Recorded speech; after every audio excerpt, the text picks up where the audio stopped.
mind control to Major Tom.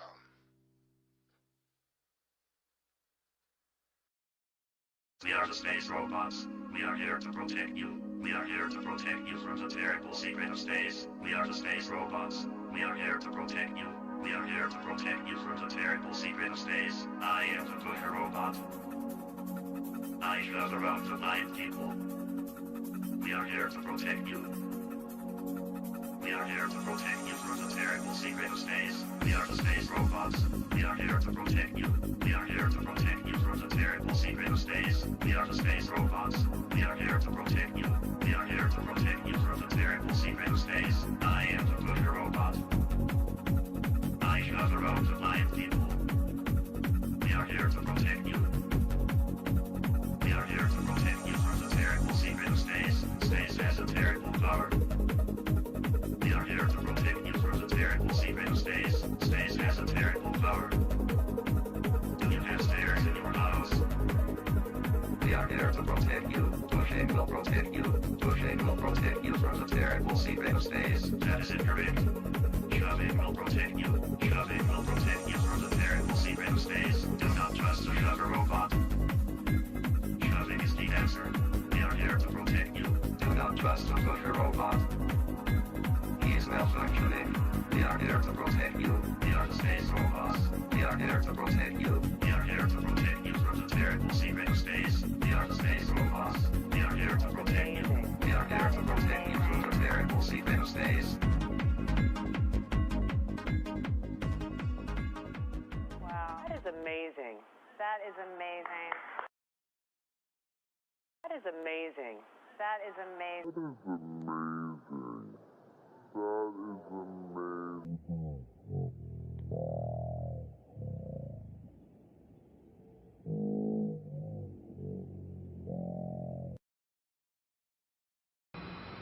You ready? Okay, just keep telling me. Move back. Here we go. My hand looks like, oh, look at that, yeah, oh. There we go. Yeah, that's good. That's good. Shows it. I look like I have a floating head. I have a black shirt on, and it blends with the black background, so I'm just a floating head.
I'll give you a trial and I'll show you just how bad it is.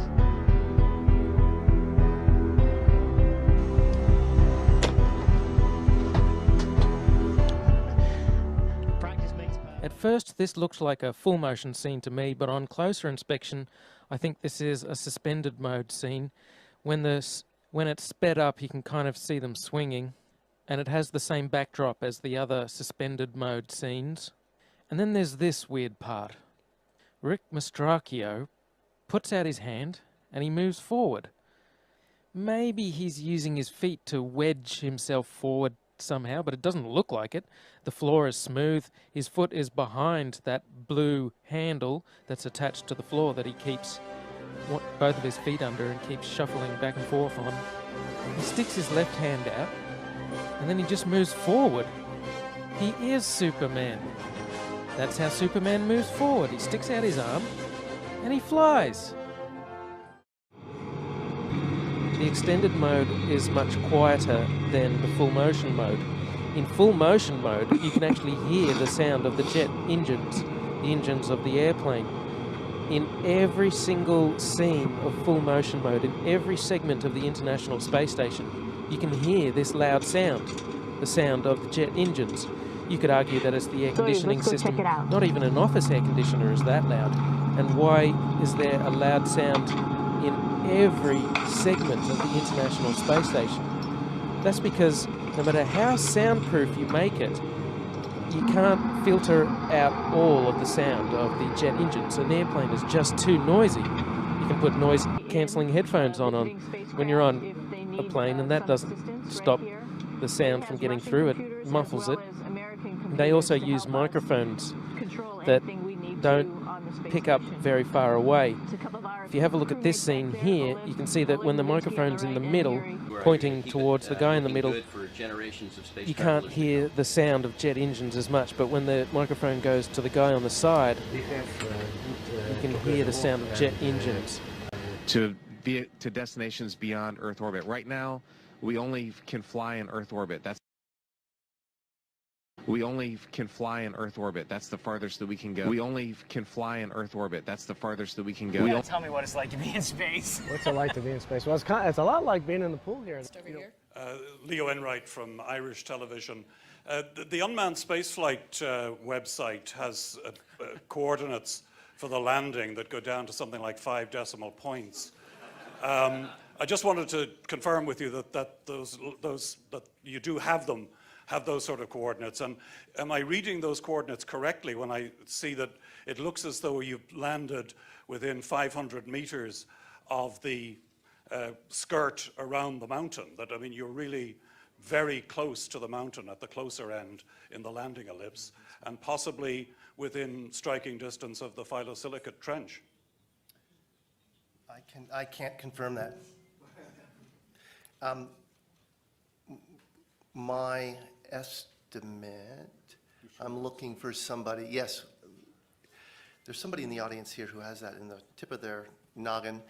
We should have soon that estimate. The last thing anybody wants now is an emergency. But like everything else, they're ready for that too.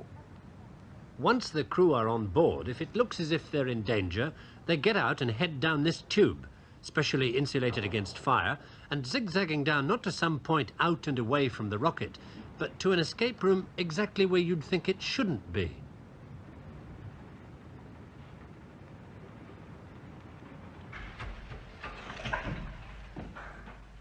Three and a half minutes after they get the warning in the capsule, the crew could be down here in the blast escape room via that 200-foot escape tube, 40 feet below the base of the rocket.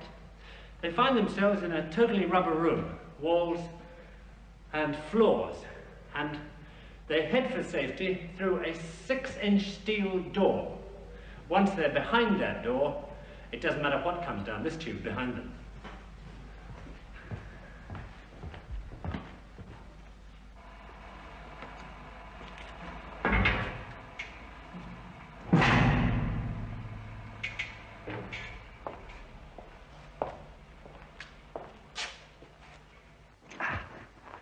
On this side of that door, the rarely seen blast escape room itself.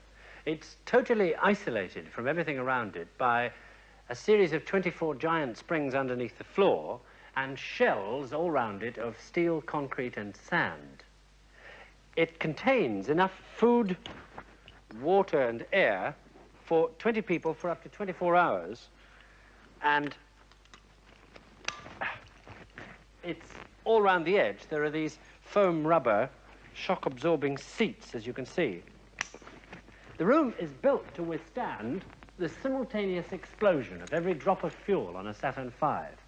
And in that event, strapped into your shock-absorbing seat, if your rocket did blow itself to bits 40 feet above your head, all you'd feel would be a mild rumble from somewhere up there. An inflatable plastic balloon satellite, 100 feet in diameter, tall as a 10-story building, will be sent aloft folded accordion fashion inside a 26.5-inch magnesium container. The latter is mounted in the nose of a 3-stage 92-foot Thor Delta rocket. Highlighting one of the nation's proudest days in space, the satellite called Echo 1 will serve as a reflector for radio waves that bounce back to Earth, paving the way for a new kind of worldwide communications. The rocket at Cape Canaveral carries the balloon and 30 pounds of powder, which will turn to gas and inflate it at a height above 1,000 miles. And inflate it at a height above 1,000 miles. And inflate it at a height above 1,000 miles. A pre-dawn blastoff at Cape Canaveral fires a Thor rocket with a sensational payload, a balloon as big as a 13-story building. This canister released from the rocket carries within it an Echo balloon satellite, like the one that will reflect signals from space back to Earth when put into orbit next fall. Remarkable cameras carried aloft by the Thor record the brief life of the largest satellite yet, as it goes 922 miles into space. The experiment is a complete success. Taking a look at supposed astronaut Scott Kelly wearing a gorilla suit. Only CGI. Now again, clowning around in space. This garbage. They're going to pack up this phony tux. They're going to pack up all these cameras, a gorilla suit with that canopy, the guitar with Chris Hadfield, the chessboards, the phony baloney ball Earth. I mean, all these gadgets and gimmicks. What do they have? Whoopee cushions in space. They have Easter eggs. They have these stuffed animals, these toys. And I'm taking a closer look at this, and this is nothing more than mockery. And of course, Pig is the arch enemy of Angry Bird. And Angry Bird had some eggs. And Pig stole the eggs. And don't ask me how I got to eggs on Space Station. The technology, and in fact, it's probably just a very easy, convenient cover story. It's like, oh yeah, we keep this gridded blue screen around that happens to look just like essentially something they would use with ORAD virtual set technologies, and we just keep it around so we can throw ping pong balls at it and stick them onto you know, a non-existent you know, whatever the excuse is. So water is also very dangerous on the space station because we have a lot of electricity, so we need to be very careful not to spill it. That is amazing.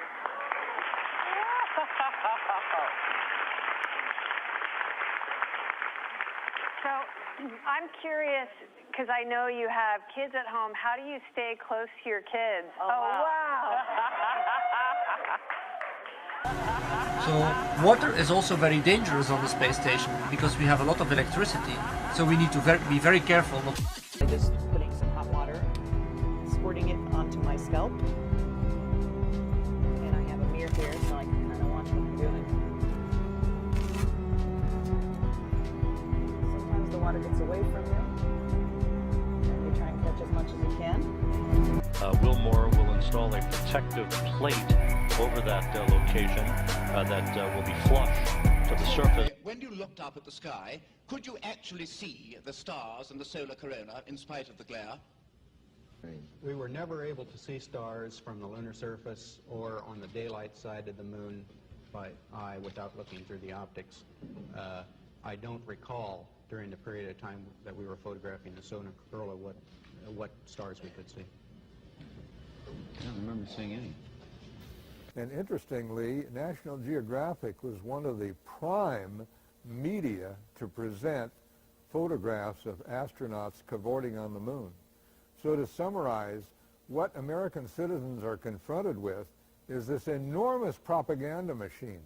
For example, the U.S. Air Force has the largest movie studios and more equipment in San Bernardino than any studio in Hollywood.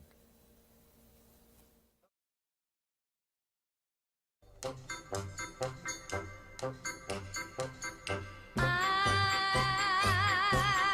wonder if one day that you say that you care, if you say you love me madly, I'd gladly be there like a puppet on a string.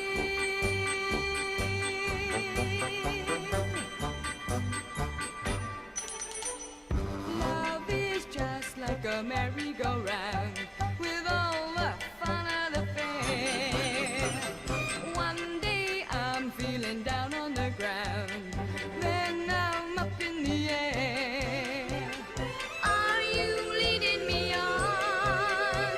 Tomorrow will you be gone? I wonder if one day that you say that you care. If you say you love me madly, I'd gladly be there like a puppet on a string.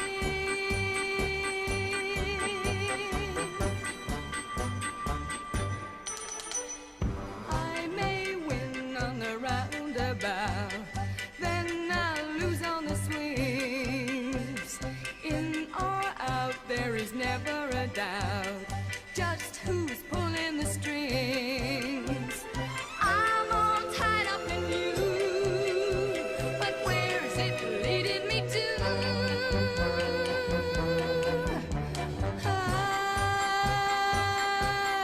wonder if one day that you say that you care. If you say you love me madly, I'd gladly be there like a puppet on a string.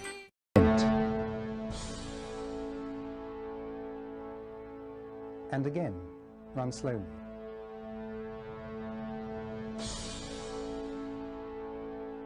And once more. There are other examples too. This one is from Apollo 17 during the flag scene. You can see the ping at the top of the frame.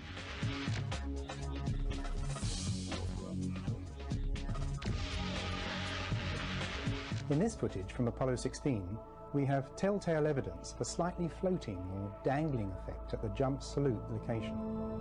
It's as if the weight is being taken off the astronaut's feet just a second or so too soon. Compare that sequence with an obvious rehearsal rig. The dangling effect is very evident.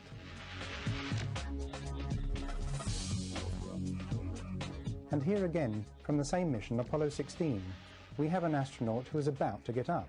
Give me a hand. Okay, here we go.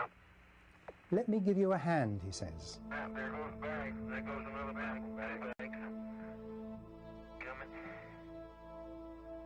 Look at it again. The astronaut is getting up with the wire taking the weight.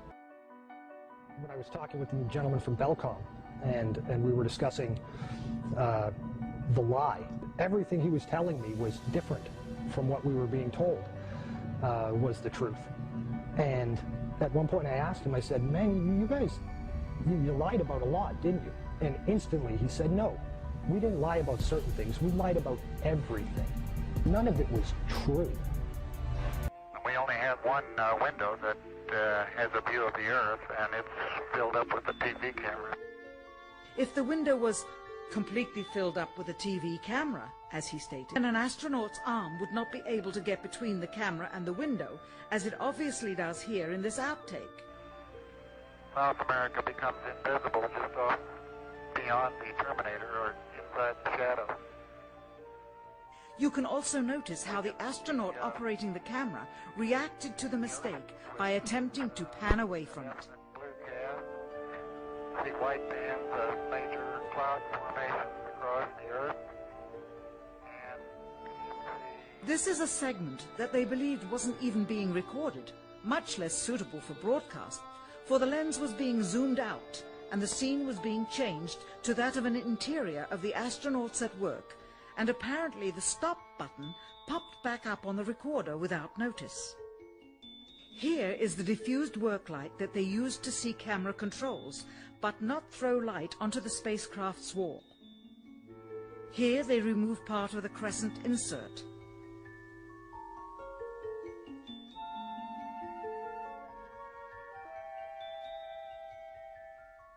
Finally, the iris is opened up to see the real location of the camera and the very bright and near Earth out the window. Here is the slate for the 19th of July. You're over, but I think it's a pretty good shot. How's that? Let me get the focus right. One more time. Okay, it's partially covering the rover, but I think it's a pretty good shot. How's that? Let me get the focus right. Sensors aboard will record radiation levels for scientists to study. We must solve these challenges before we send people through this region of space. We must solve these challenges before we send people through this region of space. Doesn't have it either. The Smithsonian doesn't have it. Johnson doesn't have it. Right. We've been unable to track it down. I mean, we don't know where this telemetry data ended up, and we don't know what path it may have taken. So, unfortunately, I'm afraid I can't really give you much of a clue as to where this data ended up and whether it still exists or not. Closer look at the supposed two images provided from NASA of Jupiter. Here's the problem again: 2016, 2014. What's the difference here?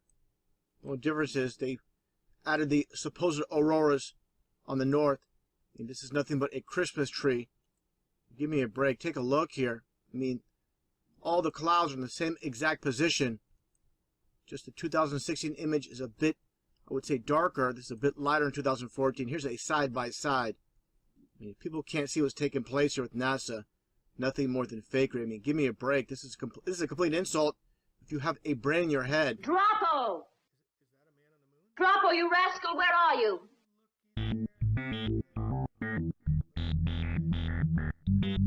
Good morning, dear. Tima, I can't find Droppo. What's he up to now?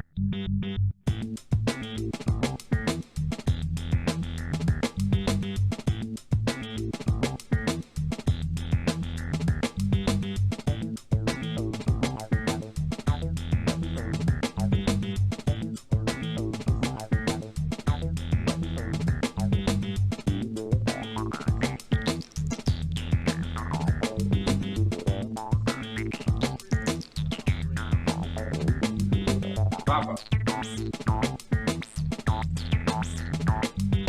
Papa. Papa. Papa.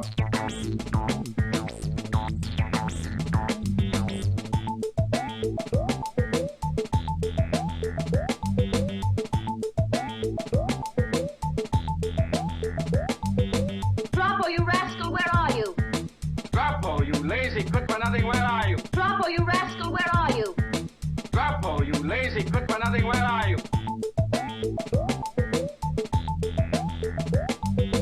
Droppo, you are the laziest man on Mars. Droppo, you are the laziest man on Mars. Droppo, wake up! Wake up! Droppo, wake up! Wake up! Droppo, wake up! Wake up! Why are you sleeping during working hours? Droppo, wake up! Wake up! Droppo, wake up! Wake up! Droppo, wake up! Wake up! Droppo, you are the laziest man on Mars.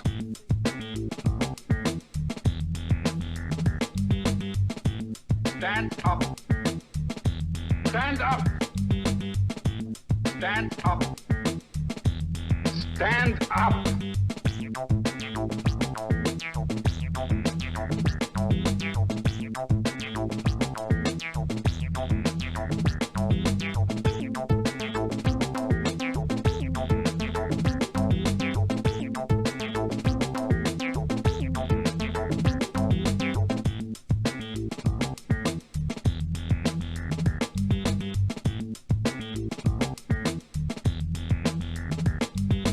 I'm sorry, Chief Keylar, sir. Droppo, you are the laziest man on Mars. Why are you sleeping during working hours?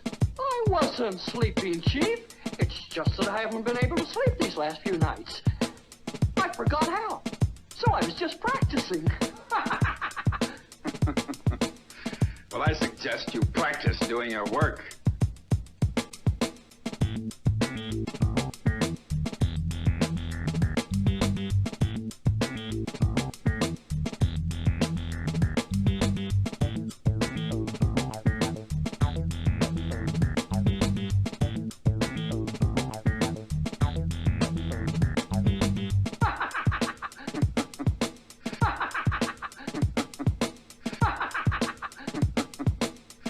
I suggest you practice doing your work.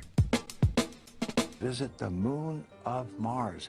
There's a monolith there, a very unusual structure on this little potato-shaped object that goes around Mars once in 7 hours. When people find out about that, they're going to say, who put that there? Who put that there?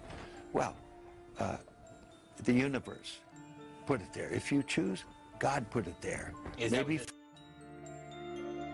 So I keep digging a little bit deeper, and I finally get underneath this cloud cover here, and a few images pop up.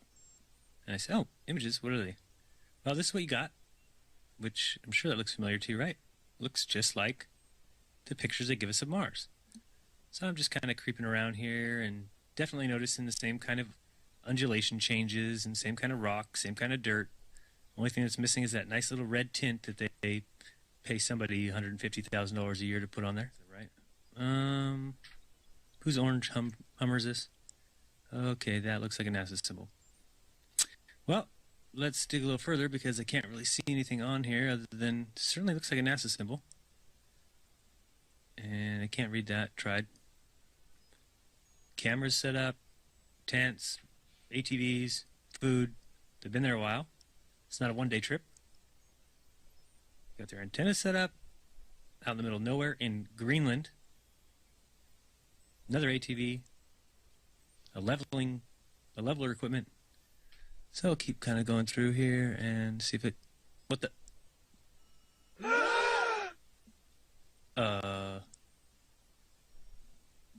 Yeah.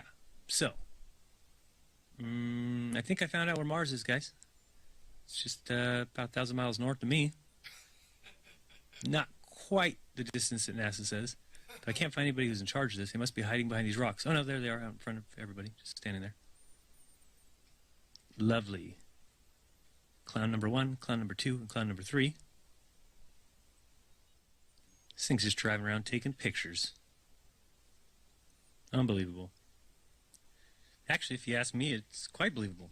But what do you think? Are they sending scientists up on ATVs to practice on the rover in a remote island in Greenland?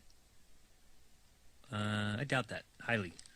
Math and science were kind of my favorite subject. I didn't really like English in reading too much, but I've since grown out of that, and I enjoy reading now.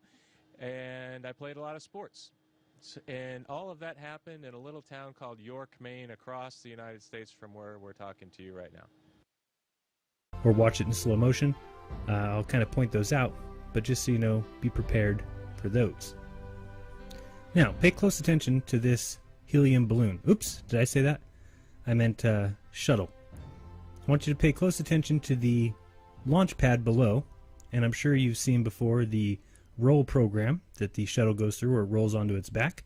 So here you see some cameras pointing straight down at the launch pad. During the roll program, the cameras should now be pointed away from the launch pad. You'll see here's the roll program.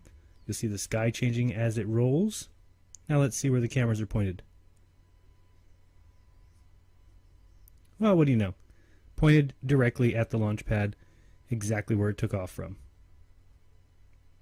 Just another sign of deception, and we can turn to this camera, and it's still looking directly down straight at the launch pad. What happened to its rolling on the back? So, hopefully you're starting to see and get the feel for what kind of video this will be. I'll be pointing out the errors, and you all will become like me, and never again see a launch the same way. Many will say this video is proof. Yeah, it's proof alright. Proof that we have all been taken for a ride. Now, watch here when we see we're looking at the right side of the ship there. And also in this next scene, we're going to be looking at the right side of the ship. Okay, that's the right side. See that black square up high, and the shadow is cutting it right down the middle? Shadow's about halfway through the bottom of the orbiter. Until we go back to this view, again, we're on the right side of the ship. There's the black square way up high. There's no shadow at all. Shadow again, moving across the bottom of the orbiter. But again, we saw it wasn't on the other side. Here's another classic Jokes on Us. Looking at the ISS from 250 miles above the Earth, and now we see what the Earth looks like from 6 miles above. Should they look the same? I don't think so, Tim.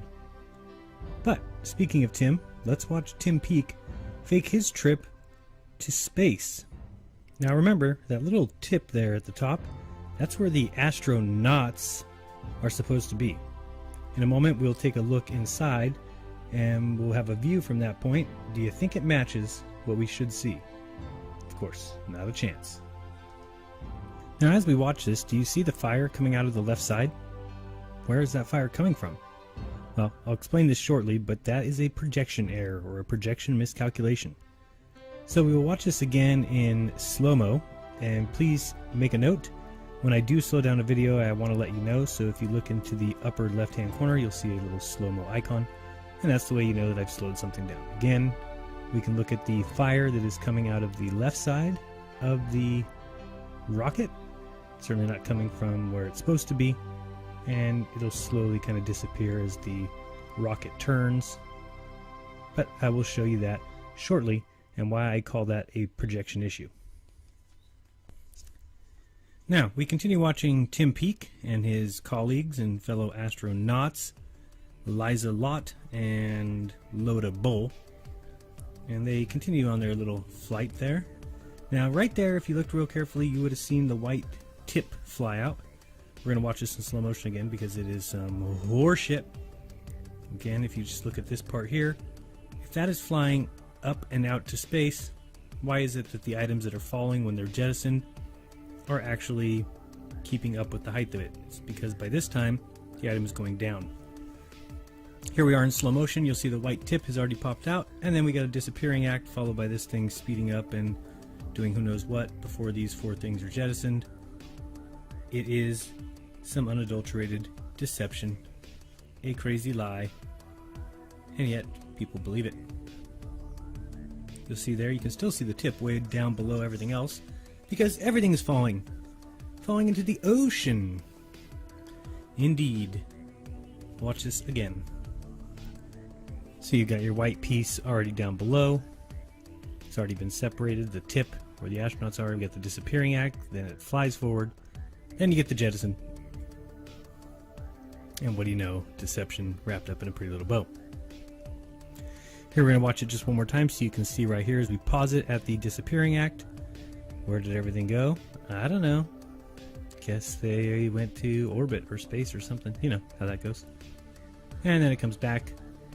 And again, how do you spell deception? N-A-S-A. Here we got the three gentlemen in the tip. Now, see if you follow me here. Remember that thing took off standing upright and then leaned forward or leaned back, whatever, because then it was going in a straight formation. Now see this little thing that they've got hanging from the ceiling? It's supposed to tell you when they actually hit the zero gravity because it starts floating. Well, how is it hanging that way? Those are the way they sit when they take off.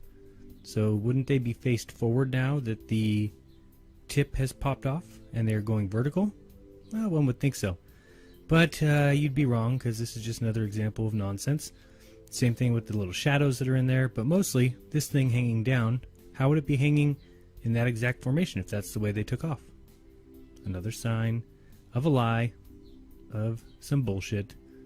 Sorry to say, NASA lies to everyone.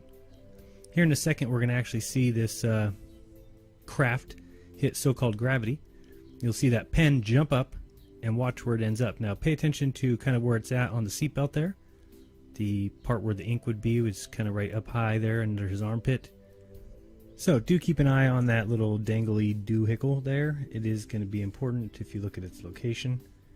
But it will start acting strange here momentarily, as if this whole entire scene is not strange. But we'll be able to see here in a moment what that pen starts doing. It'll start to almost shake violently right about now. So watch this. Whoa, starts going crazy. Now this next scene, it's going to turn and show Tim Peake here. Now pay attention here. The Earth is below them. The black of space is above them, meaning that they're laying kind of the equivalent of their heads on the ground and feet in the sky. So why is the dangle bob hanging straight down? Look how the dangle bob is swinging over there in the distance. Look at the Earth out the window. It doesn't make any sense. I'm not that smart, but I'm not that stupid. Now here they are getting ready to enter zero gravity. So we'll be watching the pen and thinking about the lowest it can hang. So right now we see it kind of still in that armpit area. And what's going to happen here is when they do hit the so-called gravity line, I don't know, you're going to see that pen take a jump and then end up lower than it should possibly be able to. There you go. Look how low that is. And low. See that? Pause it there for you. We'll watch it again in slow motion.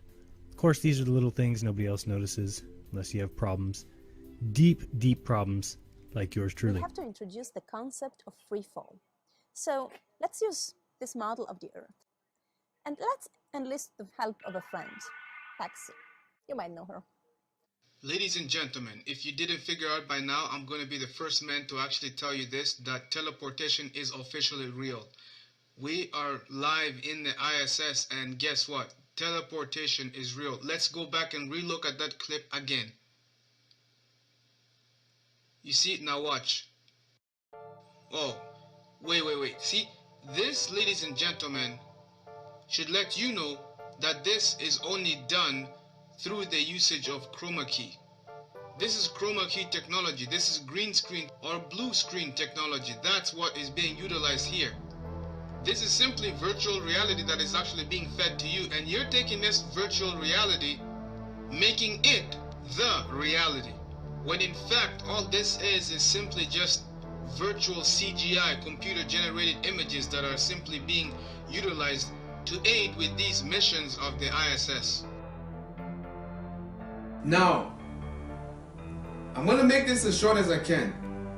Anyone that has experience with chroma key, or anyone who has experience with virtual reality, to better make things work like what you just seen in that video there, how this thing just magically appeared out of nowhere, this doll, this toy, you need the aid of either a blue screen or a green screen to successfully make this virtual reality appear nicely and go nice and smooth. Now, this scenery is properly staged. That's something you have to know. Everything is staged. You cannot do things like that, what you just seen, that virtual reality. In order for for them to do that scenery, to be like that, it's properly staged. Now, for those that are still skeptical, let's go to the American side of things and let's see, again, we're still at the ISS, the International Swimming Station. Let's go and see what they have to offer, and hopefully you will be able to understand exactly the deal with chroma key and feathering and all those kinds of effects. Let's take a look at the American side of things. Now observe this next clip. What you are simply seeing is the usage of CGI, and this is 100% proof that this definitely cannot be real. These people cannot be in the space station or so, as they claim. When you look at this, I want you to see this man's arm disappear right in front of you as he goes in the corner. You see that? Once again, first of all, you may think that your eyes are simply tricking you, or you are probably just seeing things and it's not real, but I'm assuring you right now, this is very real. This is the footage that's been obtained from NASA itself. So what you are seeing, this is a raw footage that has not been tampered with. This is directly from the so-called ISS, the International Swimming Station. So you decide for yourself. If we have the technology to build the space station and have people go and live in the space station for months and months at a time, and they are there constantly reporting back to Earth the things that they are finding there, then the question is, why go through all this trouble as far as faking the space station itself? Why go through the trouble of faking these people in space who are supposed to be the astronauts who are in space and have their arms disappear from the screen just like that? Why have that? Why go through all that trouble? In addition to this, let me point out to you that they've done a sloppy job that allowed them to be busted once again. So the question is, will you trust these people? Are they trustworthy? Well, I'm not going to make the decision for you, but I'll help you understand what you're dealing with. If these people can go through all the trouble of faking the moon landing and writing it in the history book saying that they landed on the moon when they didn't go on the moon, in addition to this, also have the audacity to fake the ISS and fake the people who are in space to the point where their arms disappear off the screen, and also at the same time fake teleportation stuff using CGI and all that nonsense. The question is, will you still trust them? Well, I'll let you be the judge for that. Yay or nay, that will be for your own to decide.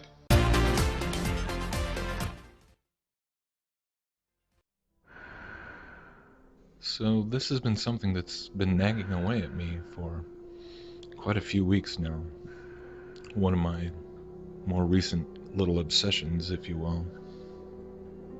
Because it's prompted me to start to wonder if in any of the footage of the so-called real spacewalks, or EVAs, extravehicular activities, in any of the space programs, because I've been wondering if I could actually find a singular piece of footage which undeniably shows the astronaut going from inside the craft or space station, being in the artificial atmosphere inside the cabin, to putting on his spacesuit and having the airlock open and then floating out to the exterior.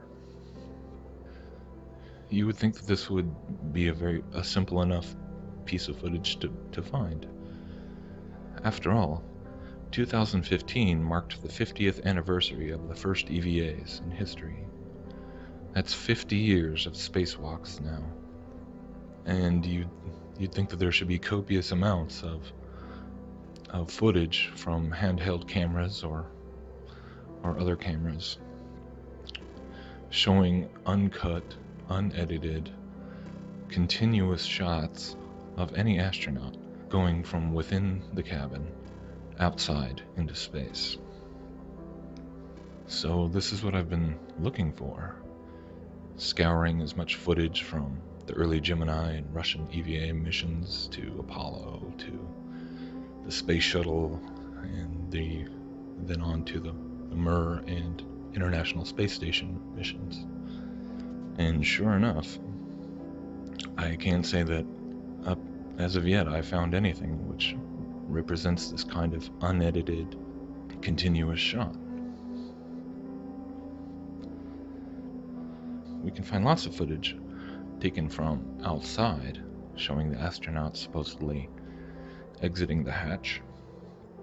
And we can find footage of the astronauts prepping and putting on their suits in what is clearly an air-filled environment.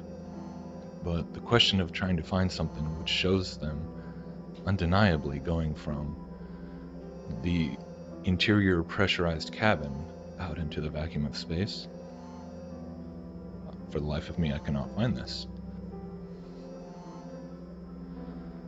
And again, when we consider how many Hollywood movies incorporate scenes involving the airlock, because of just how much danger is involved, and not to mention how much just personal excitement would be experienced on the part of the astronaut getting their first look at space from outside the vehicle.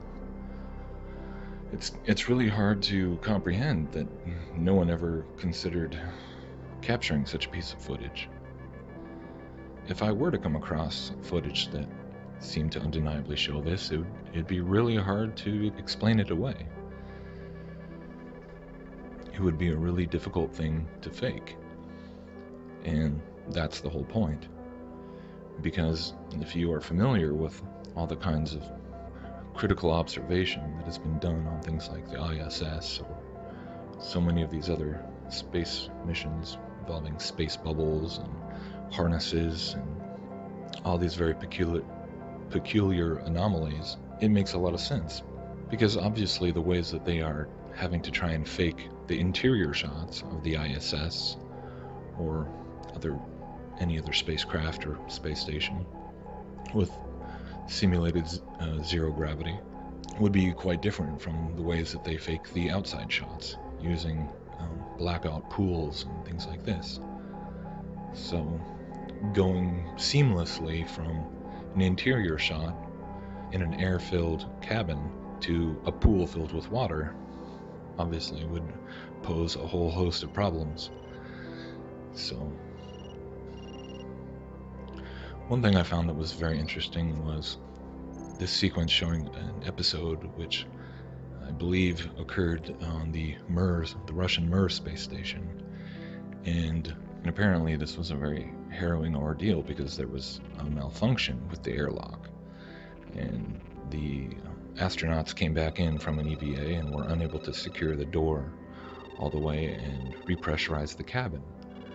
So they were starting to run out of air, and it was a bit of a panic mode trying to get that figured out, and then eventually they came inside a further interior door and were able to lock it down. But the funny thing is that this whole sequence is basically just a dramatic reenactment. We don't actually see the real footage of this event, and you can tell pretty easily that it's a reenactment because of all the camera shots that are focusing directly in on their helmets, and even in the reenactment they're showing that the people inside the space station and people down at mission control have cameras inside the airlock who can see, who are watching what the astronauts are doing. So you would think that the real live footage would be perfectly available from all kinds of angles and would make for a much more realistic portrayal of this event. So the question is, why would they reenact the whole thing if instead of just showing the real footage?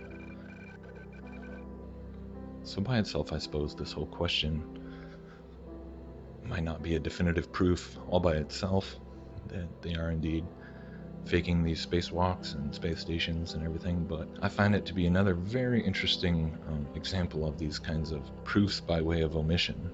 Just like we never see astronauts pulling 360s out in space with a handheld camera, or the same thing on the moon. They never do a 360 and do a panoramic shot. Hello, Star Wars fans. This is Flight Engineer Rick Mastracchio of NASA on board the International Space Station. Today is a very special day for all of us. Looks like we're having some communication issues. Looks like we're back now. To everyone on Earth from the International Space Station, may the 4th be with you. This pen is floating. How crazy is that? Oops. You realize you just laid your ass off to your wife and your mother. You don't have to shout, Raj. It's not like I'm an astronaut floating around in outer space. So wait, I am.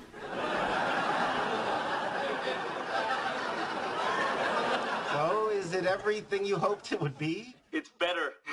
I wake up every morning and I just can't believe I'm on this incredible adventure. Well, most fun is actually waking up every single morning and realizing that I am still here on the space station.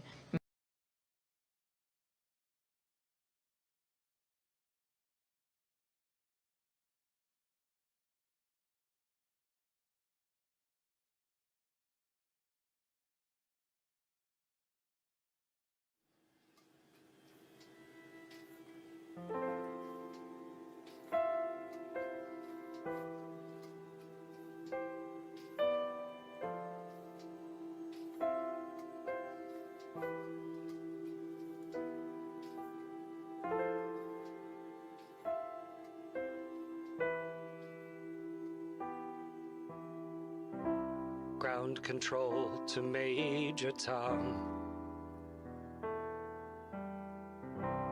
Ground control to Major Tom. Lock your Soyuz hatch and put your helmet on. 10. Ground control 9, to Major Tom. 7, 6. Commencing countdown, engines on. 3, 2. Detach from station and may God's love be with you.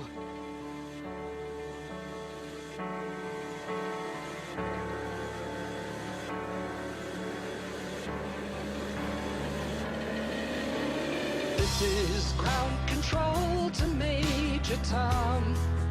You've really made the grade, and the papers want to know whose shirts you wear. But it's time to guide the capsule if you dare. This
on back to Earth, and no